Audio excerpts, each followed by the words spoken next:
이 말씀에 의지해서 성령의 열매 사랑이라는 제목으로 하나님 말씀 함께 나누기 원합니다.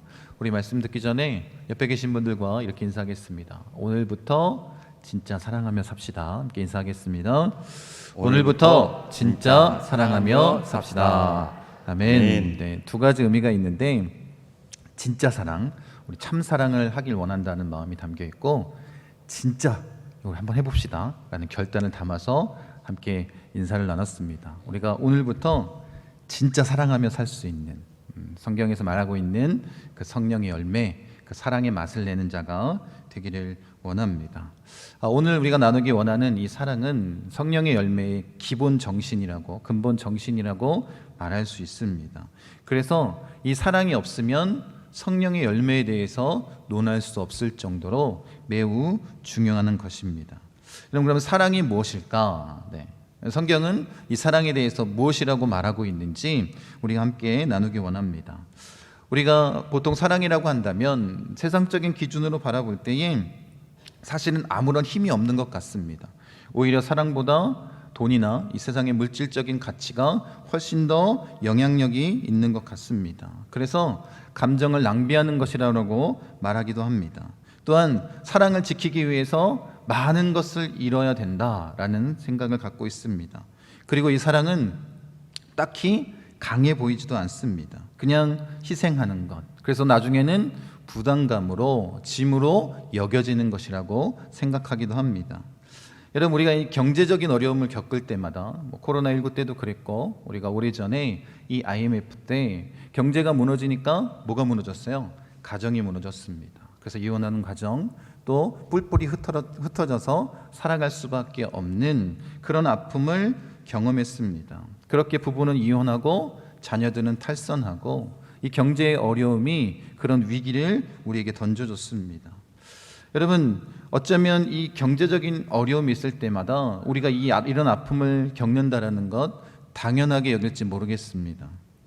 그런데 한 보험회사에서 이 IMF가 몇 달 지난 후에 서울에 있는 주부 507명을 대상으로 조사를 했습니다. 어떤 조사를 했냐면, 이 IMF 때문에 부부 관계가 나빠졌다. 이 조사를 했을 때 나빠졌다고 대답한 사람은 한 3% 정도라고 합니다. 근데 반면에 좋아졌다라고 대답한 사람은 21%나 됐다라는 거예요. 그리고 또 이 IMF 때문에 이 남편이 가정에 소홀하게 됐다라고 대답한 사람은 6% 정도 되고, 오히려 충실하게 변했다라고 얘기한 사람들은 23%나 된다는 것입니다. 그러니까 우리가 생각하는 것과 이 조사 결과가 완전 다르게 나오지 않습니까? 그래서 결론적으로 왜 이런 일들이 벌어졌을까? 이렇게 대답을 하고 있습니다. 그러니까 이 가정이 어떠한 가치관을 가지고 살아가느냐에 영향이 있다는 거예요. 돈. 성공을 위주로 생각했던 그 가정은 어떻게 됐을까요? 이렇게 깨어질 수밖에 없었다는 것입니다. 그런데 반면에 이 회복된 가정은 돈은 좀 없지만 우리 가족끼리 좀 사랑하면서 우애 있게 이렇게 지내는 것이 훨씬 더 가치 있다라고 생각한 가정은 어떻게 됐다는 거예요? 더 충실하게 바뀌었다라는 거예요. 더 가정에 충실하고 더 사랑하고 그렇게 하나 될 수 있는 모습으로 변화됐다라는 것입니다. 그러니까 사랑의 가치를 둔 가정은 회복할 수 있었다라는 거예요. 여러분, 우리가 여기서 조금이라도 알 수 있는 것은 이것입니다. 사랑은 얘기할 때 겉으로 보기에는 굉장히 연약해 보이지 않습니까? 그런데 사랑이 강력한 힘을 발휘할 때가 언제냐면 위기가 닥쳤을 때라는 거예요. 그 위기의 때에 그것을 극복할 수 있는 힘은 이 사랑이 준다라는 것입니다. 그래서 사람들이 말하고 있는 이 사랑도 그러할진데, 하나님께서 말씀하시는 그 사랑으로 우리가 온전히 사랑하며 그 열매의 맛을 낸다면 어떤 영향력이 나타나겠습니까? 여러분, 그래서 이 성령의 열매를 얘기할 때 이 사랑의 의미가 무엇인지 우리가 잘 아는 것이 중요합니다. 이 사랑이 얼마나 중요한 것인지 바울은 이 은사에 대해서 이야기할 때도 마찬가지입니다. 가장 큰 은사를 고린도전서 13장에 뭐라고 얘기하냐면 사랑이라고 얘기를 합니다. 그 어떠한 은사보다 더 우리가 힘쓰고 관심 갖고 중요하게 여겨야 되는 건, 그걸 뭐라고 얘기한다고요? 사랑이라고 말하고 있습니다. 이것이 가장 큰 은사이다. 그렇게 강조하는 이유가 무엇이겠습니까? 한번 보세요. 사랑이 없으면 성령의 은사가 소용이 없다라는 거예요. 한번 같이 한번 읽어볼까요? 사람의 방언과 천사의 말을 할지라도 예언하는 능력이 있어 모든 비밀과 모든 지식을 알고 산을 옮길 만한 모든 믿음이 있다 할지라도 내게 있는 모든 것으로 구제하고 내 몸을 불사르게 내줄지라도 뭐가 없으면, 사랑이 없으면 아무것도 아니다라는 거예요. 그러니까 은사에 대해서 이야기하면서도 바울은 사랑이 가장 중요하다라고 얘기하고 있습니다. 그리고 우리 그 교회가 세워지고 나서 가장 중요한 가치를 세 가지를 얘기하고 있는데 믿음과 소망과 사랑이라고 하지 않습니까? 근데 그 중에 제일은 뭐라는 거예요? 그 중에 제일은 사랑이라고 얘기하고 있습니다. 갈라디아에서도 마찬가지예요. 갈라디아에서도 가장 중요한 게 뭐냐면 사랑으로 역사하는 믿음이라고 얘기를 하고 있습니다. 지금 바울은 계속해서 이 사랑이 얼마나 중요한지에 대해서 강조하고 있습니다. 뿐만 아니라 골로새 교인을 향해서는 이렇게 말하고 있습니다. 우리 같이 한번 읽어보겠습니다. 그러므로 여러분은 하나님의 택하심을 입은 사랑받는 거룩한 사람답게 동정심과 친절함과 겸손함과 온유함과 오래 참음을 옷 입듯이 입으십시오. 누가 누구에게 불평한 일이 있더라도 서로 용납하여 주고 서로 용서하여 주십시오. 주님께서 여러분을 용서하신 것과 같이 여러분도 서로 용서하십시오. 이 모든 것 위에 사랑을 더하십시오. 사랑은 완전하게 묶는 띠입니다. 지금 바울이 계속해서 강조하는 게 뭐예요? 사실 이 골로새 말씀과 이 갈라디아 말씀에 이 성령의 열매에 겹치는 부분들이 있습니다. 그래서 이것을 강조하면서 뭐가 가장 중요하다는 거예요? 사랑이 가장 중요하다는 거예요. 온전하게 하나로 묶을 수 있는 띠, 그게 뭐라는 거예요? 사랑이라는 것입니다. 여러분, 그러니까 우리가 그리스도인으로서 신앙생활할 때 가장 중요한 가치를 뭐라고 얘기하고 있어요? 사랑이라고 얘기하고 있습니다. 여기서 아마 교회에 열심히 다녔던 분 중에 이 교회의 가장 중요한 가치가 사랑이라는 것을, 기독교의 가장 근본 진리가 사랑이라는 것을 모르시는 분은 없을 것입니다. 이게 얼마나 중요한지 예수님도 마찬가지예요. 3번이나 반복하면서 요한복음에 서로 사랑하라고 말씀하십니다. 너무나도 중요하게 계속해서 반복해서 말씀해 주신 것 아니겠습니까? 그럼 그 사랑의 의미가 뭐냐라는 것입니다. 오늘 본문에 보면 이 성령의 열매에 기록된 이 사랑이라는 단어는 아가페라는 단어입니다. 여러분이 그 당시에 헬라어에 사랑을 나타내는 단어가 4종류의 사랑의 단어가 있습니다. 물론 고대 헬라어에는 하나였지만 이렇게 4가지로 구분이 되는데, 첫 번째가 에로스입니다. 남녀 간의 사랑, 뜨거운 사랑, 세상에 어쩌면 가장 좋아하는 그런 육체적인 사랑을 나타내는 에로스라는 단어가 있고, 그리고 우정을 표현하는 필레오라는 단어가 있습니다. 이거는 어떤 마음을 품는 거냐면 꿈과 방향성이 같기 때문에 같이 뭐예요? 그런 사랑의 마음을 품을 수 있는 그런 우정의 사랑을 이야기하고 있습니다. 그리고 스톨게, 가족 간의 사랑, 혈육 간의 사랑, 내 자녀이기 때문에, 내 가족이기 때문에 사랑하는 이 사랑, 이 단어가 있습니다. 그런데 이 사랑의 모습과 오늘 본문에서 말하고 있는 이 아가페의 사랑의 모습에 아주 중요한 차이가 있습니다. 그건 뭐냐면 이유, 조건이 없다라는 거예요. 세상의 사랑은 다 이유와 조건이 있습니다.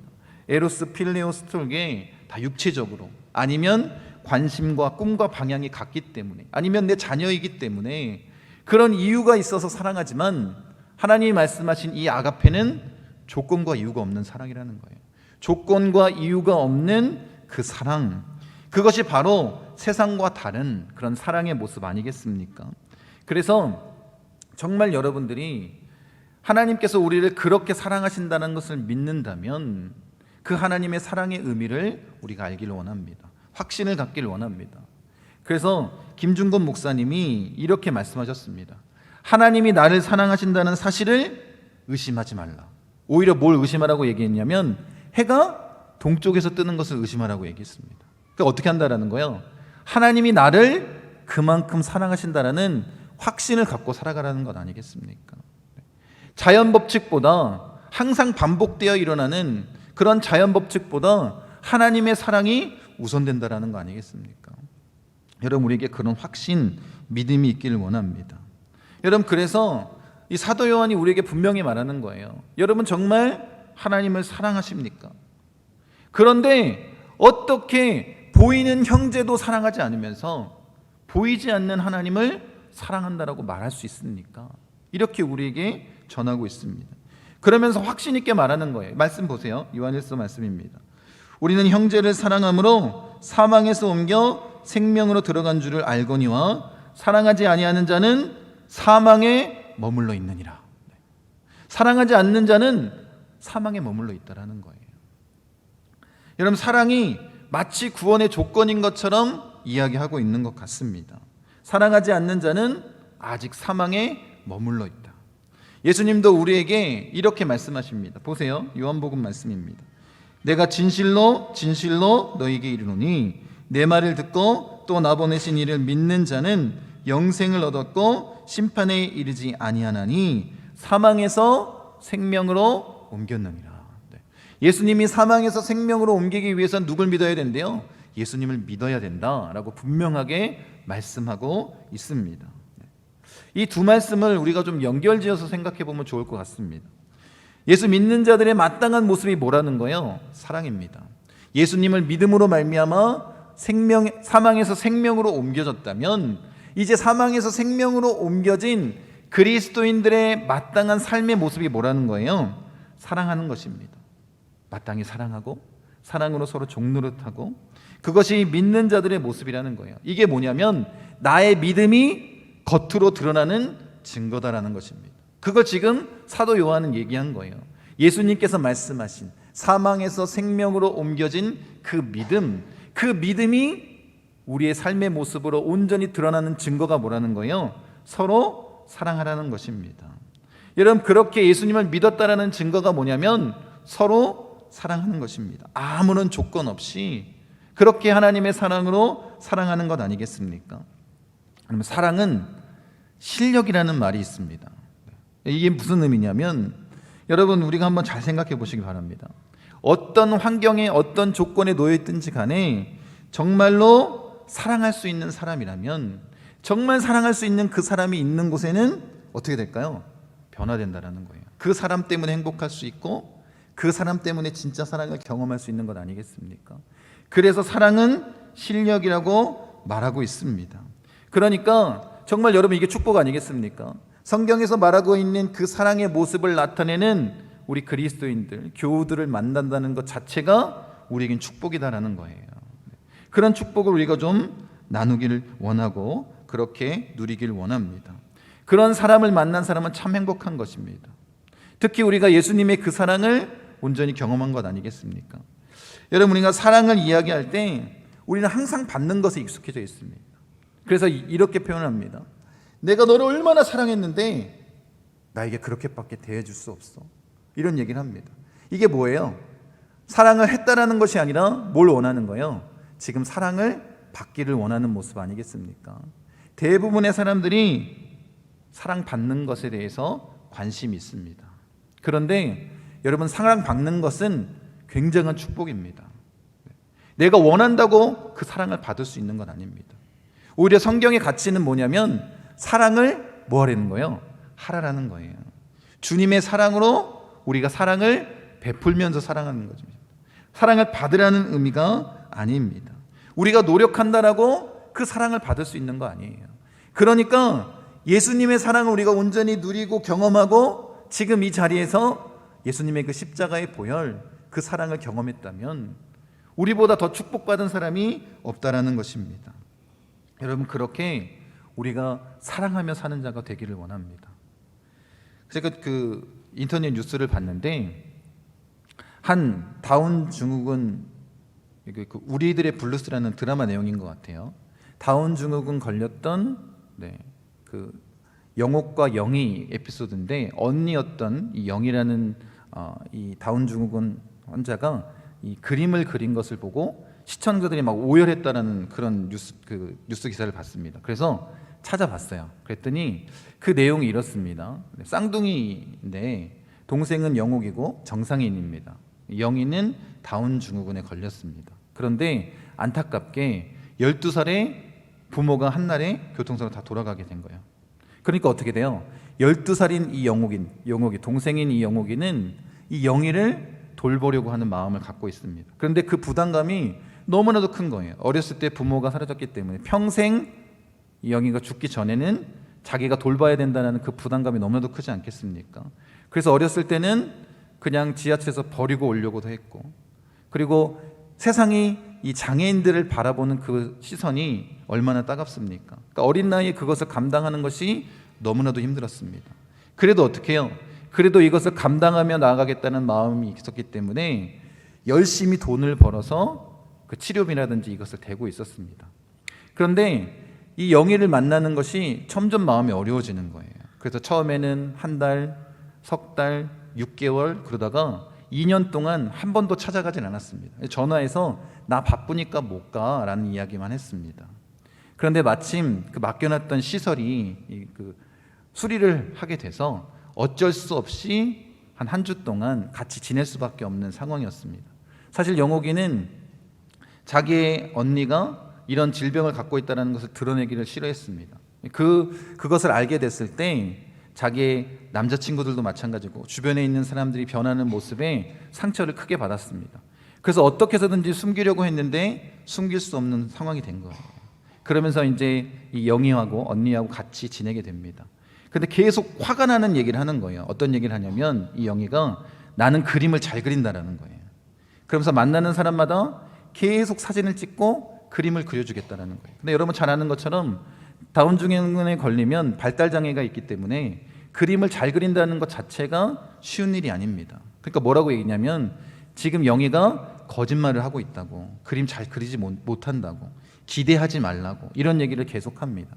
그러니까 큰 부담감이 있었던 거예요. 항상 자기가 책임져야 되고 내가 이 영희를 사랑해야 되고 이런 마음이 있었던 것 같습니다. 그런데 이 언니 영희가 자신이 그린 그림을 이 영옥의 남자친구한테 보여줘요. 그리고 이 남자친구는 어떻게 하냐면 자기 집에다가 그 그림을 다 전시를 합니다. 그리고 이 영옥이가 혼자 들어가서 볼 수 있게끔 내가 잠깐 맛있는 커피를 사가지고 오겠다라고 자리를 비우는 척하고 혼자 집 안으로 들여보냅니다. 그런데 들어가서 그 그림을 보면서 깜짝 놀라기 시작하는 거예요. 제가 봤을 때도 생각보다 그림이 잘 그려져 있습니다. 그런데 이 영옥이가 충격받은 건 뭐냐면 이 영희가 그림을 그리는데 그 내용이 그거예요. 12살 때 영옥이, 13살 때 영옥이, 그럼 나이가 계속 올라가는 거예요. 20살 때, 30살 때, 그리고 지금 영옥이의 그림이 딱 그려져 있는 거예요. 근데 그걸 보면서 엎드려서 막 오열하기 시작합니다. 그래서 이런 독백이 나오는 거예요. 지금까지는 자기가 사랑한 줄 알았다는 거예요. 그런데 지금 이 그림을 보면서 깨달은 것이 한 가지가 있는데, 내가 얼마나 보고 싶었으면, 나를 얼마나 그리워했으면 밤마다 잘 그리지도 못하는 그림, 그것을 그리면서 지금 이렇게 잘 그리게 되었을까, 그것에 대해서 생각한 거예요. 그러면서 뭘 극복하게 된 거예요? 그 사랑이 장애까지 극복하게 된 건 아니겠습니까? 그리고 깨달은 거예요. 그렇게 오열할 수밖에 없었던 이유는 뭐냐면 자기가 그 영희를 사랑한다고 생각했는데 오히려 반대였다는 거예요. 진짜 사랑은 누구한테 받고 있었던 거예요? 그 영희한테 받고 있었다는 것입니다. 장애까지 이길 수 있는 그 놀라운 사랑, 그 사랑에 대해서 경험하고 느껴지니까, 내가 정말 그렇게 사랑받았고 살았구나라는 걸 느껴지니까 오해할 수밖에 없었던 것 아니겠습니까? 여러분, 사랑에는 이런 힘이 있습니다.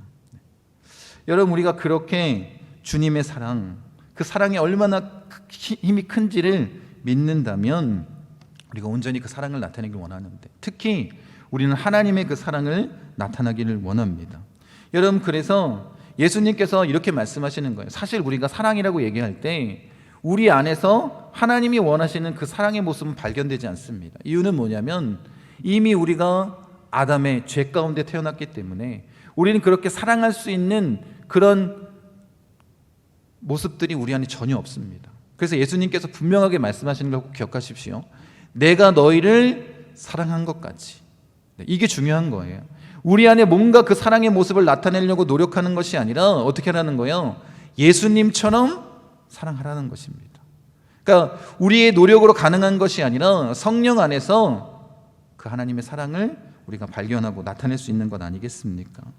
여러분, 그러니까 이 사랑의 의미를 우리가 온전히 마음 가운데 새기를 원합니다. 내가 할 수 없다. 오직 하나님 성령의 능력으로만 가능하다.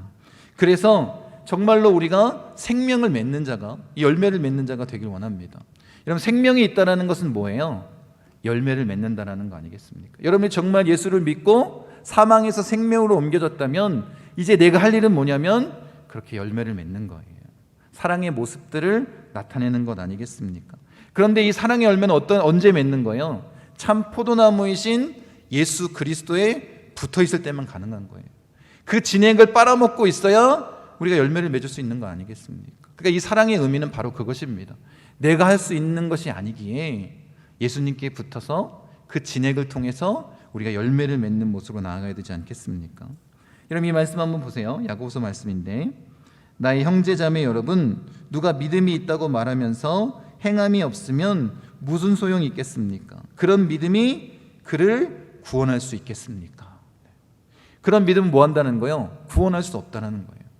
여러분, 혹시 이 말씀을 정말 믿는다면 여러분 어떤 마음이 드십니까? 내가 사랑하지 않는다면 나에게 구원이 없다라고 말씀하시는데 여러분 어떤 마음을 갖고 계십니까? 여러분, 그래서 요한이 예수님이 우리에게 주신 명령을 이렇게 다시 한번 얘기합니다. 말씀 보세요. 요한일서 3장 23절 24절입니다. 천천히 같이 한번 읽어보겠습니다. 그의 계명은 이것이니 곧 그 아들 예수 그리스도의 이름을 믿고 그가 우리에게 주신 계명대로 서로 사랑할 것이니라. 그의 계명은 지키는 자는 주 안에 거하고 주는 그의 안에 거하시나니 우리에게 주신 성령으로 말미암아 그가 우리 안에 거하시는 줄을 우리가 아느니라.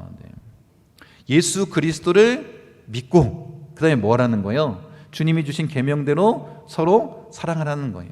예수님이 주신 계명, 이건 단수로 표현되어 있는데 예수님 우리에게 가장 큰 계명으로 얘기했던 하나님을 사랑하고 이웃을 사랑하는 그것으로 놓고 생각해봐도 마찬가지입니다. 이 계명이 단 하나라는 거예요. 예수님을 믿었다면 그럼 어떻게 하라는 거예요?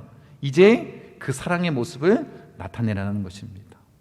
여러분, 아까 전에 야고보가 얘기했던 그 말씀처럼 우리가 사랑하지 않으면 뭐예요? 구원받지 않았다라고 얘기하고 있지 않습니까? 마찬가지입니다. 여러분, 정말 예수님을 믿어서 여러분들이 구원받은 사망에서 생명으로 옮긴 자라면 이제 그 계명이 뭐라는 거예요? 우리가 사랑하는 것입니다. 그것을 주님께서 원하시는 것입니다. 그런데 우리가 노력한다라고 이것을 이룰 수 없는 거예요. 왜냐하면 예수님 뭐라고 말씀하시냐면 원수까지도 사랑하라고 말씀하십니다.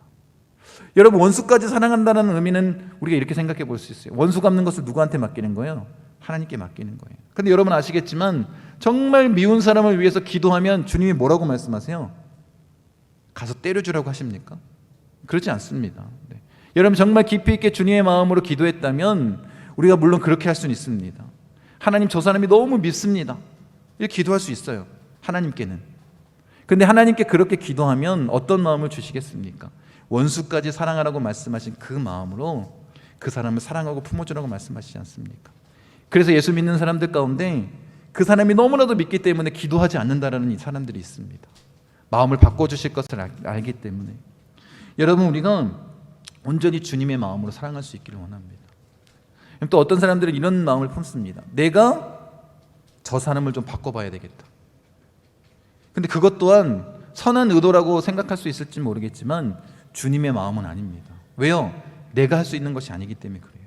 그런데 다 내가 뭔가를 할 수 있을 것처럼 착각한다는 것입니다. 여러분, 원수를 사랑하는 힘은 우리가 가지고 있는 게 아니에요. 말씀 보세요. 마태복음 말씀입니다. 나는 너희에게 이르노니 너희 원수를 사랑하며 너희를 박해하는 자를 위하여 기도하라.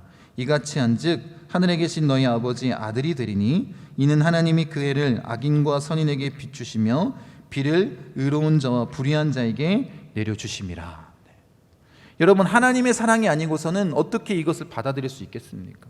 나를 박해하는 자를 어떻게 사랑할 수 있겠습니까? 나를 정말 괴롭게 하는 그 사람들을 어떻게 사랑할 수 있겠습니까? 그런데 하나님께서는 그 모든 사람들을 사랑한다라고 말씀하시고 그 사람들을 품어주기를 원하고 계신 것 아니겠습니까? 여러분, 그렇게 주님 앞에 사랑의 모습으로 우리가 서길 원합니다. 여러분, 사랑의 원자탄이라고 불리는 손영원 목사님에 대해서 잘 아시지 않습니까? 자기 아들을 죽인 그 사람을 양자로 받아들이고 그 사람이 감복되어 그 양자가 어떻게 됐어요? 이제 복음을 전하는 자로 세워진 거 아니겠습니까? 여러분, 이 사랑을 우리가 할 수 있겠습니까? 근데 우리는 불가능하다라는 거예요. 주님의 능력을, 그 사랑의 모습을 담지 않고서는, 나 중심의 그 생각을 가지고 그 사랑을 나타내겠다는 마음을 가지고서는 도무지 할 수 없습니다. 여러분, 그러니까 우리가 사랑할 때 정말 세상적인 사랑의 마음을 가지고 열심히 사랑한다 할지라도 안 되는 이유가 뭐냐면 내 위주의 사랑을 하기 때문에 그렇습니다. 받는 사람의 입장이 아니라 내 입장에서 그 사랑을 강요하기 때문에 그렇습니다. 여러분 잘 알고 있는 이제 스토킹이 좀 문제가 많이 되고 있지 않습니까?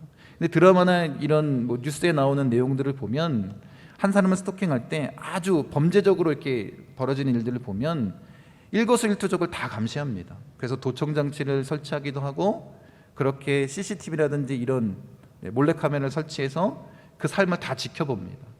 그러면서 드라마나 이런 영화에 보면 극단적인 예지만 그 스토킹 당하고 있는 사람이 자기 언니와 싸우는 거예요. 그러면서 뭐라고 얘기하냐면 죽었으면 좋겠다고. 이걸 누가 더 그랬을까요? 그 스토킹하는 사람이 듣고 그 언니를 죽이는 거예요. 그러면서 뭐라고 얘기해요? 네가 그렇게 언니가 죽기를 원했잖아. 내가 너를 얼마나 사랑하는데. 여러분, 이걸 사랑이라고 말할 수 있습니까? 좀 극단적으로 얘기했지만 여러분, 우리의 모습이 어떠냐면 하나님의 사랑의 모습이 아니라면 내가 내 위주의 사랑이 베풀 수밖에 없다는 거예요. 그러니까 문제가 되는 거 아니겠습니까? 유럽에 이 할아버지와 손자가 종말을 관리하는, 종자를 내는 그런 말이기 때문에 굉장히 고가의 말입니다. 관리를 하는 거예요. 근데 이 손자가 이 종말을 너무너무 사랑합니다. 잘 관리합니다. 그런데 이 할아버지가 잠깐 출타한 사이에 이 말이 아프기 시작한 거예요. 그러니까 얼마나 걱정이 되겠습니까? 그러니까 옆에 서서 어떻게 할지는 모르니까 간호는 하는데 찬물을 계속해서 이 말에게 먹였습니다. 그런데 시간이 지나니까 회복되는 것이 아니라 더 안 좋아지는 거예요. 그래서 결국 이 종마가 이 발을 절게 됐습니다. 시간이 지나서 할아버지가 와서 이 모습을 본 거예요. 그러면서 불같이 화를 냅니다. 어떻게 이 아픈 말에게 찬물을 먹일 수 있냐라는 거예요. 찬물을 먹이면 이 말이 얼마나 치명상을 입는지 몰랐냐, 이렇게 화를 내는 거예요. 그랬더니 이 손자가 이렇게 얘기를 하는 거예요. 할아버지 아시지 않습니까? 제가 이 말을 얼마나 사랑했는지. 저는 찬물을 먹이면 이 말이 그렇게 심각한 상황에 빠지는지 몰랐습니다. 그때 이 할아버지가 얘기합니다. 얘야, 누군가를 사랑한다라는 것은 어떻게 사랑하는 것인지를 아는 거야. 이렇게 얘기를 합니다. 여러분, 우리가 좀 깨닫기를 원합니다.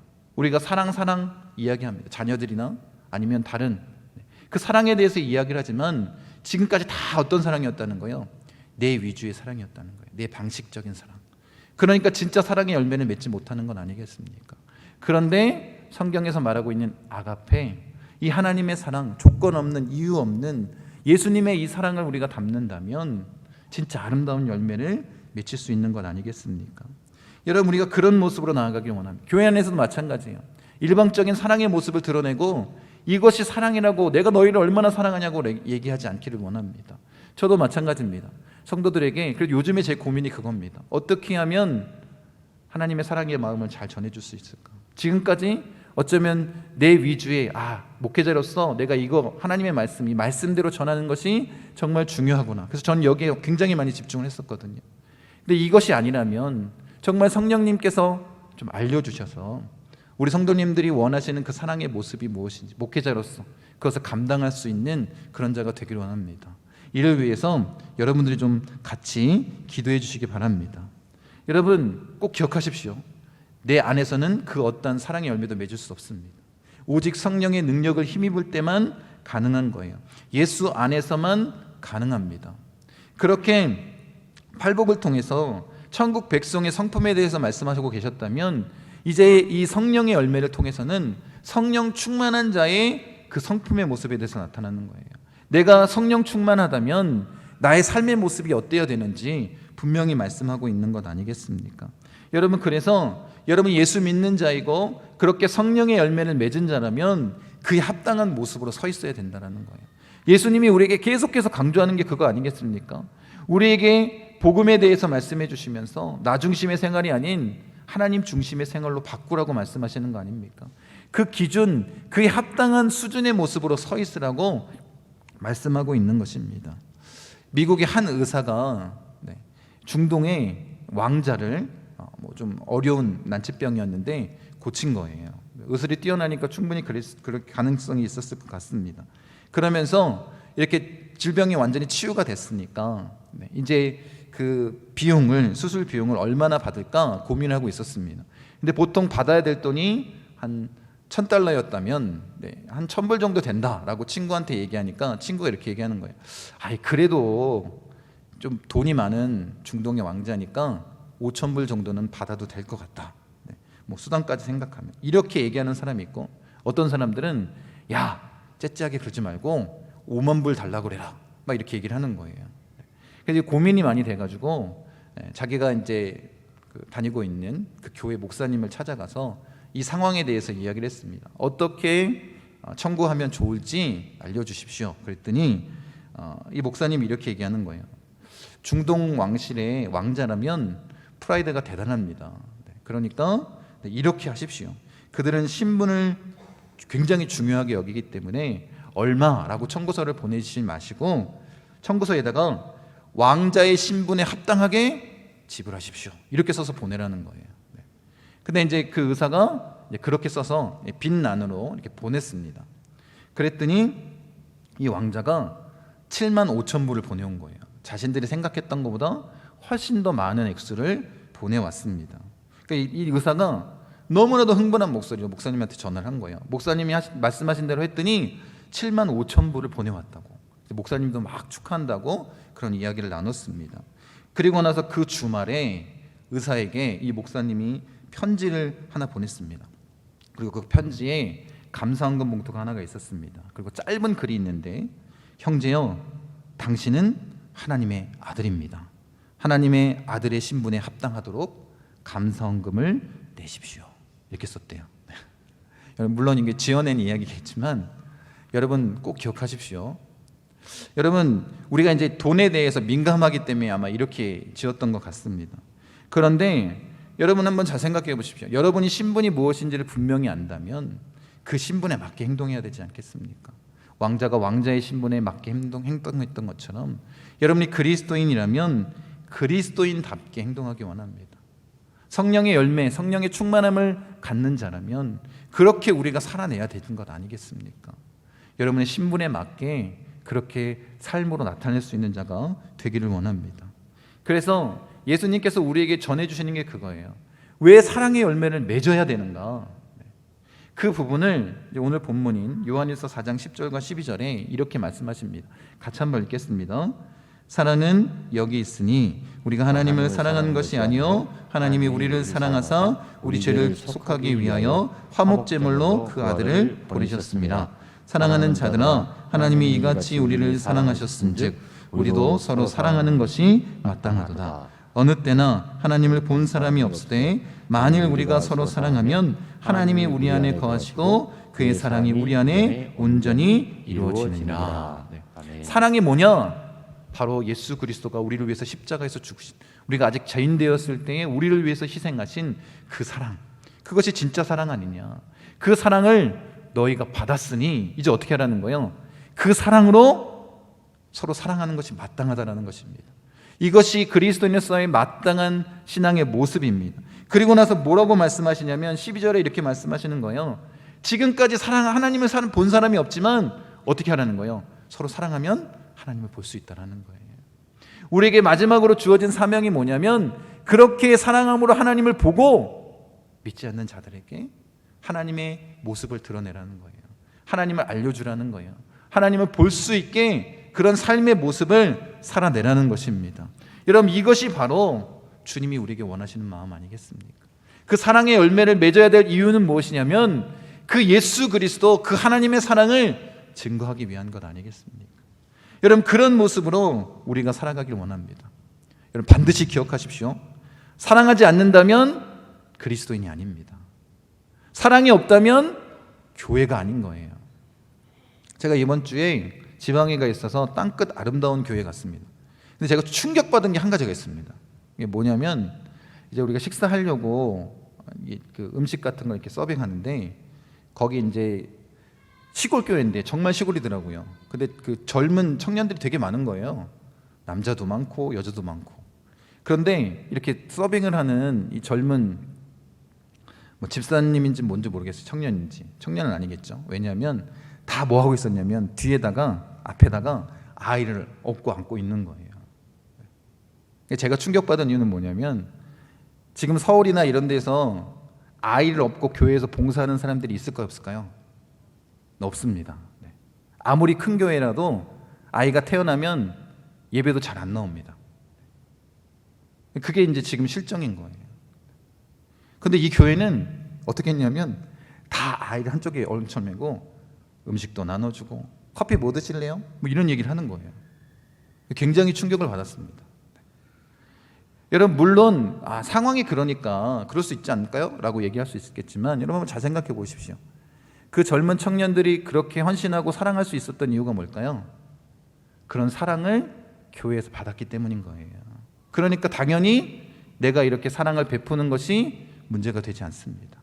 내가 아이를 뒤에다 업고 그렇게 봉사한다 할지라도 한 명만 본 게 아니라 한 4-5명이 그렇게 하고 있더라고요. 굉장히 충격적이었습니다. 그래서 옆에 앉은 분이 이런 얘기를 하는 거예요. 진짜 이 사모님이 이 목사님이 사랑을 많이 베풀어 주셨다는 거예요. 그 또 충격적인 이야기. 거기서 자랐던 한 그 남자 청년이 배를 탔대요. 원양어선이겠죠. 그 배를 타가지고 몇 년 동안 큰 돈을 벌어왔다는 거예요.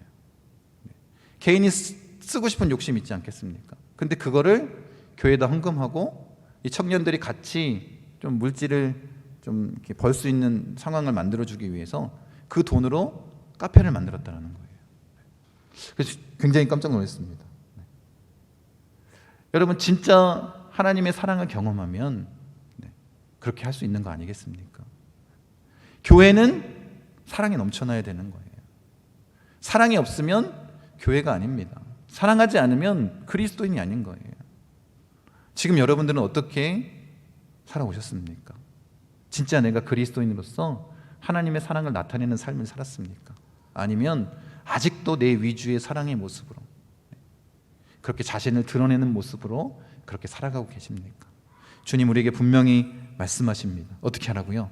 이 사랑의 열매를 맺으라고. 예수님을 닮은 사랑을 나타내라고. 그것이 주님이 우리에게 말씀하시는 명령임을 잊지 마시고 그렇게 사랑을 나타내는 우리 목포순복음 중앙교 성도님 되시기를 간절히 축원드립니다.